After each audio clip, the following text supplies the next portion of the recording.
What are your plans this weekend? Are you going to the big game to cheer on your favorite team? Is your best friend in town? Has the week got you stressed and a bunch of your friends and yourself going out for a night on the town? Are you going to go have a few drinks at a bar and see where the night takes you? Are you going to have a bonfire way out back on some country road? Is the weekend worth celebrating? Next, I want you to picture the face of a loved one, a friend, a family member, an acquaintance, a colleague, or anyone that has any importance to you. Now, when is the last time you saw them? What was the last thing you said to them? Was it casual? Was it important? Was it a simple goodbye on the telephone or an I love you? Finally, remember a simple touch, a handshake, hug, or kiss exchanged between yourself and that person that means something to you. Close your eyes.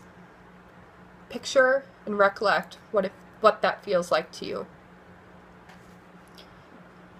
Every 2 minutes, a person is in a drunk driving crash, as stated by MAD, Mothers Against Drunk Driving. Next off, each day, people drive drunk over 300,000 times, and of those, only 4,000 are arrested. That's only 1.3% of drunk drivers that are arrested a day. Additionally, according to MAD, 28 people a day die from drunk driving accidents in the United States.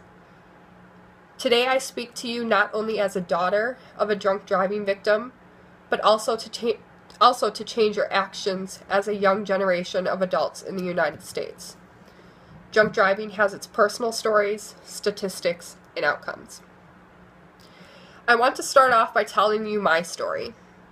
On a warm evening of April 3rd, 2010, I remember it clearly. It was just like any other day back at home in Kiel, Wisconsin. I was 16 at the time with a younger brother who was 14. My family was your average family of 4, dedicated, loving, active, and godly. My mother and father at the time had been married for 18 years. Their marriage was something they took pride in. They loved and were devoted to each other and had successfully raised my brother and myself. My mother at the time was and currently is disabled with fibromyalgia. My father, Wayne, ran and kept the household going, working overtime and 2 jobs in order to keep our family afloat. Apart from work, my father's hobbies entailed the Green Bay Packers, attending my brother and I's sporting events, eating ice cream, and bicycling. In order to save money, oftentimes he would take his pedal bike to work, which was 17 miles one way. He thoroughly enjoyed riding his bike and was something he did very avidly. My father was hardworking and was well known around the community. He had the personality, smile, and laugh that could light up any room that he graced with his presence. At the age of 16 and 14, my brother and I were at critical points in our lives as far as growing up. Our father was our role model, and he was one of our best friends. We cherished and loved him wholeheartedly. Little did we know, our entire world was about to flip upside down. On that cool night of April 3rd, my dad decided to go for an evening bike ride, something that wasn't unusual for him to do. Around 9:30 p.m. that evening, about 30 minutes after my father's departure, a relative of ours, who volunteers for the local EMS service, broke through our door in a panic. He started screaming in the house, "Where's Wayne? Where's Wayne?" My mother came rushing in from the living room, and I was in the kitchen. My mom had informed my uncle that he had went out for a bike ride a little while ago. Little did we know, my uncle, under the EMS service, was one of the first to the scenes of a called-in accident of a deceased man only about half of a mile down the road from our residence. The deceased man was my father, who was struck and killed by a drunk driver of someone who was well known in the community. The scene? Hit and run. Crime scene. Blocked off. News reporters everywhere. My family's name all over the local news. The police and detective report? My father was hit at an estimated 50 to 60 miles per hour from the back and projected 100 feet across the road. And from the point of impact, his bicycle an additional 100 feet. Dead upon impact. Gone.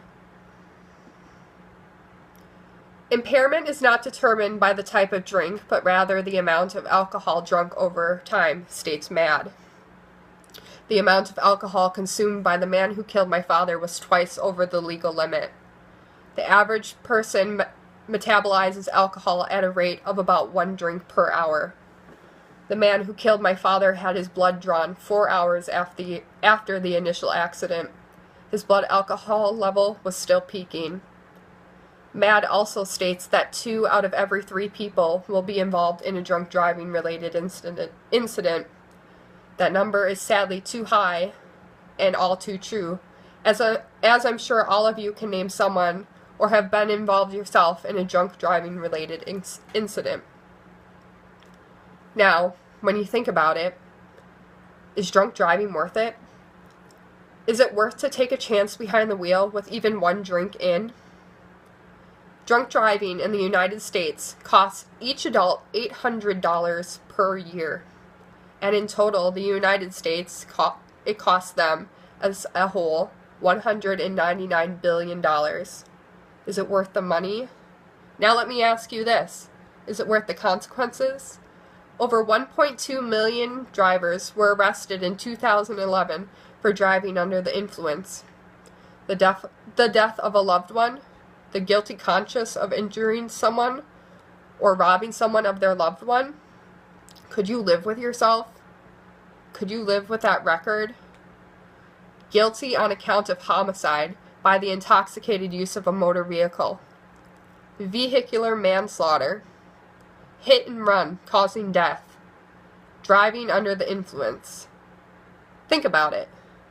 Many people don't even ever consider that it could happen to them. Oftentimes we live in a reality where we believe that, but it happened to involve my family and myself. Now, I'd like to ask you this again. What are you doing this weekend? Have you rethought your plans? Do you maybe think about figuring out a sober driver? Maybe you've decided to stay in. Maybe you've come up with a different plan. Whatever that may be, I hope your plans aren't to drive home drunk, or even after 1 drink for that matter. Remember the face of your loved ones, the memories, their touch, their smell. 5 years have passed. That's all I have left of my father, and I'd give anything to have him back. As the younger, uprising generation in the United States, the highest rate of drunk driving occurs within our demographic. Let's strive to be more than a statistic. Don't drink and drive.